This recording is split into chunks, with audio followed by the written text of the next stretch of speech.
YouTube, what up, what up, what up? It's your boy the Tennessee Kid checking in. Hey, hit that like, share, and subscribe. I appreciate all the support I'm getting. It's very welcomed. I do, man. This is like therapy for me, telling my stories. So after I've been talking to some of the people commenting and just thinking about it, so what we're gonna do from here on out, I'm gonna tell the story about how I got started today, and we're just gonna go in order. And I'm gonna tell, a small story from each time to get through the whole timeline, and then we'll go back and I'll go into other stories. And I got different segments coming up. I've got how I got my name, the Tennessee Kid, coming up. I've got something called the Greyhound Chronicles, which is me over a few period, maybe a 4 or 5 year period, moving back and forth from Tennessee to New York City, taking a Greyhound constantly. And I got a special guest coming on to do that. So we got a lot of stuff coming up.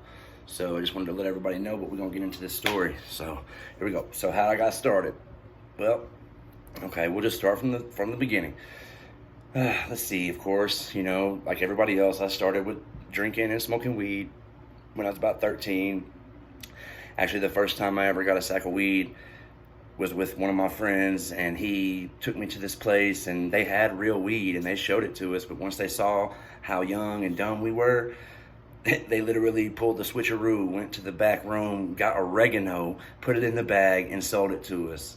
And we rolled a big fatty of it, not knowing any better, and got a bad headache, and da-da-da-da-da. So that was the first time that I ever smoked weed. So I'd say 13 years old, I started doing that, drinking. It just was that for a long time. But prescription pills came into play pretty quick. Just light though, light stuff like Xanax and Hydros, every now and then, just really every now and then. That's once I got to about freshman year, 14 years old, I started doing that. And then sophomore year, I do believe, actually no, it was my junior year. But the dude that had him was a sophomore. So a friend of mine, his grandmother passed away, and somehow he ended up with her Oxy 80s, the old school Oxy 80s, not the OP ones, the old school ones. So we were all over at his house one day, about 10 of us, and we all did a whole 80 apiece, not knowing any better. All of us got sick out in the backyard puking. And I can just remember about, I don't know, 10 years later, or however many years it was when we all grew up, half of those people got strung out and the other half didn't. It was just weird. I can just remember, even when I was puking in that yard, I can just remember feeling that warm comfort of the opiates coming over me, like the warm blanket, you know the feeling if you've ever been through it. And I can just remember feeling like, wow, I like this too much, But that was it for a while. Every now and then, here and there, X pills. I can remember one time tripping on acid, and then at the end of the night, a friend of mine came in with some morphine, and we did that to come down.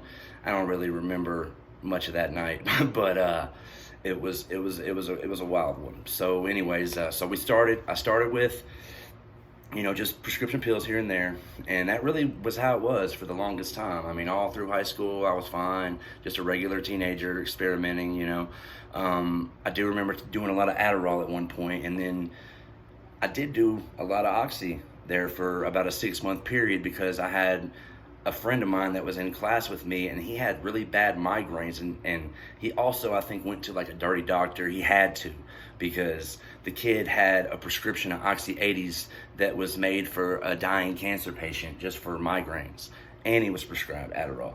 And he would just give this stuff out. He would just give it to us, and nobody was paying for it at this point. And that's how it went for a long time. It was just, that I went through that streak doing that. And then, the next school year came. I wasn't around that dude anymore. My senior year, everything was okay until I got expelled in December. I was going to graduate that May, and I got expelled from high school for nothing, really. I was just one of those kids who got in a bunch of little trouble, but nothing, never anything major. I always knew when to stop before it got crazy. But at this point, they, had gotten so many little infractions and skipping school and da-da-da-da-da that they told me, look, if you're even late one more time, you're expelled. And sure enough, I was late one more time, and by God, if they didn't expel me. So that's what happened, and I went and got my GED, and actually thought I was cool for that at that time, and boy, I regretted that later on in life. But anyways, so we'll move forward. Let's just jump forward just to get through this timeline. I'd say, let's see, I went to Florida right after I graduated high school, or not graduated, but got my GED. That summer, I enrolled in a broadcasting school in West Palm Beach, and me and my buddy from home both went to that school. We moved down there. We lived together. We lived in Jupiter when we were first there, and but that shit was expensive. So once we got out of school, we moved to Boynton Beach and lived there. So altogether, I was down in Florida, I think, for like maybe almost 2 years. So while down there, I did a lot of blow, and let's see, a lot of blow, a lot of X. Of course, weed was always there. You know, I still smoke that, but you know, that's another story. I never wanted to quit that. I just wanted to not be a junkie anymore when I got clean. When I say clean, I mean I don't do dope. You know, I still smoke, I still drink on occasion, as we all know. I embarrass myself doing that, but you know, that's what it is. But anyways, so down in Florida, I started doing a lot of X, a lot of coke, and then at the end was doing Xanax and da-da-da-da-da. So I went home. I moved back home because after I got out of school, I literally had a job set up at a prominent radio station. I believe it was 102.1 in West Palm Beach to work after I got out of school. And I totally just skipped it to party like an idiot. To this day, if I had done that, there's no telling where I would be. But it don't matter. You know, it is what it is. So I come home, and it just got worse from there. You know, I had a friend that sold blow, and, you know, that was really my homie. And it was just on, man. I'd be over at his house all the time. I would help, you know, just be a professional middleman pretty much.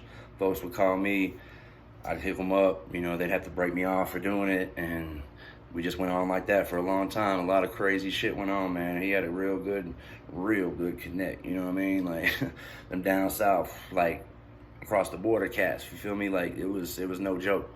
And, I mean, to the point to where there was nights that, you know, I remember on my birthday, we spelled out our names, you know, and like my name is long. There's a lot of letters in his too, and there was a lot of stuff that went down during that time period, and we'll have a lot of stories for that later on. But just like for the sake of getting through this, I'm not going to go into all the details. But so that went on for a long time.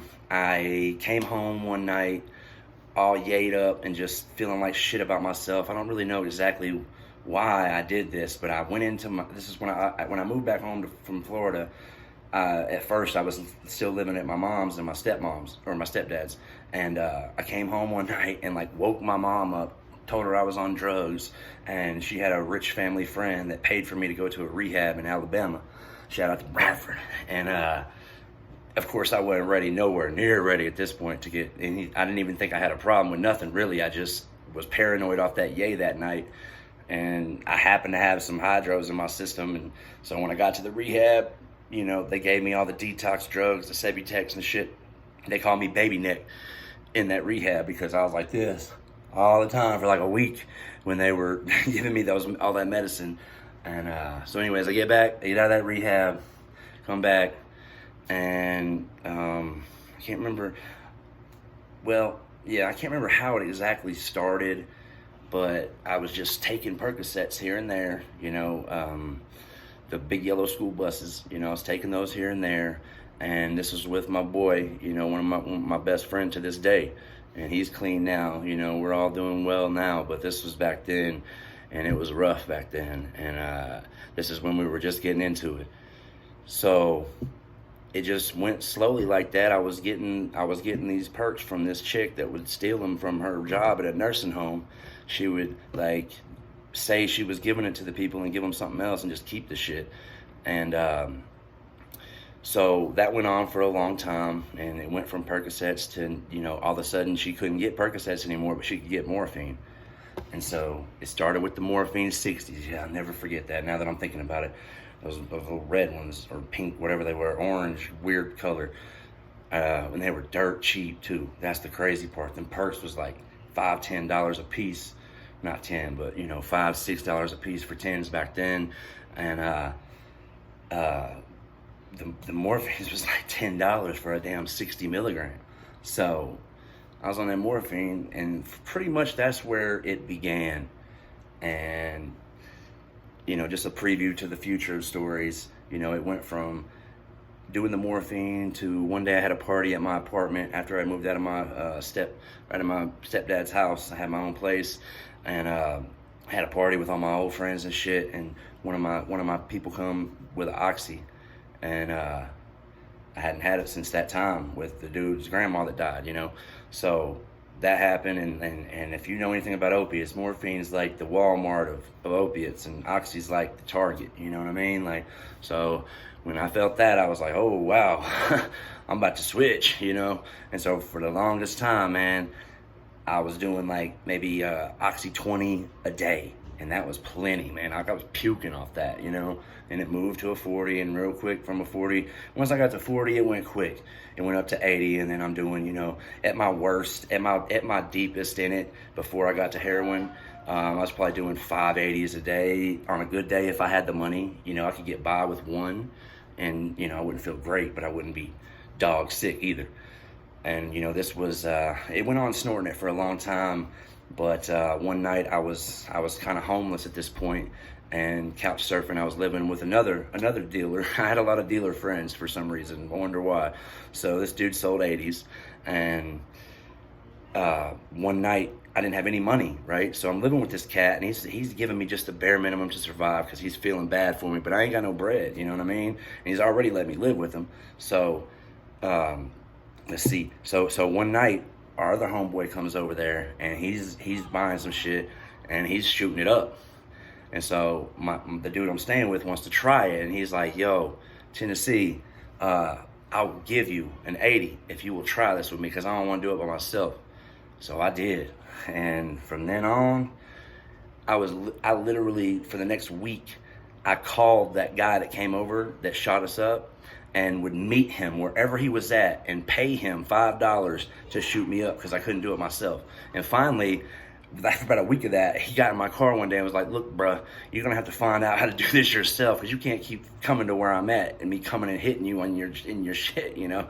So it was some craziness, man, a lot of craziness. Like, I remember like a couple days later, that same dude I was living with, you know, he had a lot of shit, you know, a lot. And he knows who I'm talking about when you see this. Hey, shout out to you, bro. I'm glad you got your shit together too, my dog. One night, so this is like a week later. It's like a week later. And he had gotten over giving me stuff. So he let me get sick, man. So I'm sick for like 4 days. And so one night, you know, I'm sleeping on the floor on this futon thing, pull out little kid thing pretty much. And he is so effed up on benzos and oxy that he is nodding with his pill bag in his hand, sitting on the edge of his bed like this. And I'm just like, oh, I'm praying that he drops them. And he does, of course. He lets them go over, and he's done. He is out. He ends up going like this, laying on the bed. I'm army crawling over there. I grabbed like 4 of them, right? And I knew he was going to wake up and think that I took some, you know what I mean? So I went ahead and put him in a cellophane. I was grimy, so I put him in a cellophane, and I put him in a suitcase, like jail, baby. You know what I'm saying? Like, I had to cheek him. I knew he was going to search my stuff. And sure enough, about 3 or 4 hours later, he woke up, counting his stuff. And he looks over at me. I'm pretending to be asleep. And he comes over, rifles through my bag, rifles through everything. And the next morning, I'm like, hey, bro, I gotta go, you know, I'll be right back. So, of course, I go do my thing. And you know, like I said, that was just a little piece of where I was at the time. And, you know, so that's essentially how I got started and how I ended up on the hard dope. And then later, it transitioned to heroin once I moved to New York the first time and got a taste of that. It was OV after that, for real. So, you know, I had many rehabs, a couple ODs. I overdosed in a McDonald's bathroom in Times Square and got saved by a random gentleman that just happened to be having to use the bathroom. And it got real bad for a long time. I eventually got through it, but there you go. There's the story of how I got started. We got many more to go. Like I said, I'm gonna honor what I said, and the next video will be about the mental ward. Well, maybe it's gonna either be about that, or I might just continue the story. So either way, I got more videos coming. We got some great stuff coming. We got great content. I'm about to start editing my videos. My producer from the back in the day is gonna be doing that. So salute one more time. And salute to all you guys. Thanks for the support. I hope you like the stories. And I'm not glorifying anything. I know I get excited when I'm talking about it, but it's because I got through it, and it's like a rite of passage to me. It's like, you know, how cats go to prison, and, you know, how they're doing those channels. Well, this was my prison, you know. I was in a prison with no bars, and I put myself in it. So that made it even worse, you know. Not worse than real prison, but just for myself. But anyways, hey, much love, you guys. See you on the flip side. Peace.